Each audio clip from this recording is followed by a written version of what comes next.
안녕하십니까. 오늘은 고린도전서 15장 12절에서 15절의 말씀으로 죽은 사람의 부활 첫 번째라는 제목으로 하나님의 말씀을 나누고자 합니다. 본 말씀은 그리스도께서 죽은 자 가운데서 다시 살아나셨다 전파되었거늘 너희 중에서 어떤 사람들은 어찌하여 죽은 자 가운데서 부활이 없다 하느냐.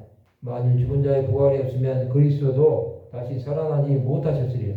그리스도께서 만일 다시 살아나지 못하셨으면 우리가 전파하는 것도 없것이요 또 너희 믿음도 없것이며 또 우리가 하나님의 거짓 증인으로 발견되리니 우리가 하나님이 그리스도를 다시 살리셨다고 증언하였습니다.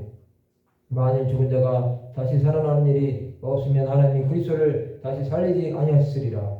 그리스도께서 죽은 자 가운데서 다시 살아나셨습니다.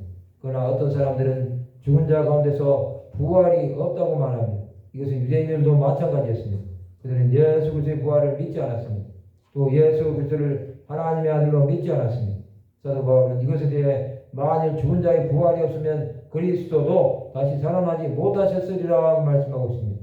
하나님은 천지를 창조하셨습니다. 그런 하나님이 죽은 자를 살리는 것은 아무런 문제가 되지 않습니다. 사람이 보기에 죽은 자가 산다는 것을 이해하려고 하니 이해가 안 되는 것일 뿐입니다. 부활은 역사적인 사실입니다. 이것을 부인할 수는 없습니다. 이것을 부인하면 성경 66권은 거짓이 되어버립니다. 그리고 예수 그리스도를 보내주셔서 십자가에 못 박으셨습니다. 이것은 사람의 죄를 사하시기 위한 하나님의 사랑의 절정입니다. 그는 죽으셨고 부활하셨습니다. 이것이 복음입니다. 부활이 없으면 우리는 영원히 멸망받을 수밖에 없습니다. 또 영원한 저주의 노예가 되어버립니다. 그리스도께서 살아나지 못하셨으면 우리가 전파하는 것도 헛것이고 우리의 믿음도 헛것이 되어버립니다. 그러나 그리스도께서는 부활하셨기에 이 모든 일은 일어나지 않았습니다. 또 우리가 하나님의 거짓 증인으로 발견되리니 우리가 하나님의 그리스도를 다시 살리셨다고 증언하였습니다.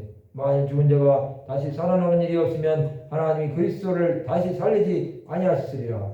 이것은 그리스도의 부활을 믿지 않는 자들에게 부활의 확실성을 변호하는 것입니다. 믿는 자는 하나님이 그리스도를 다시 살리셨다고 증언하는 것입니다. 그만큼 죽은 자가 다시 살아나는 것은 하나님께는 당연한 일입니다.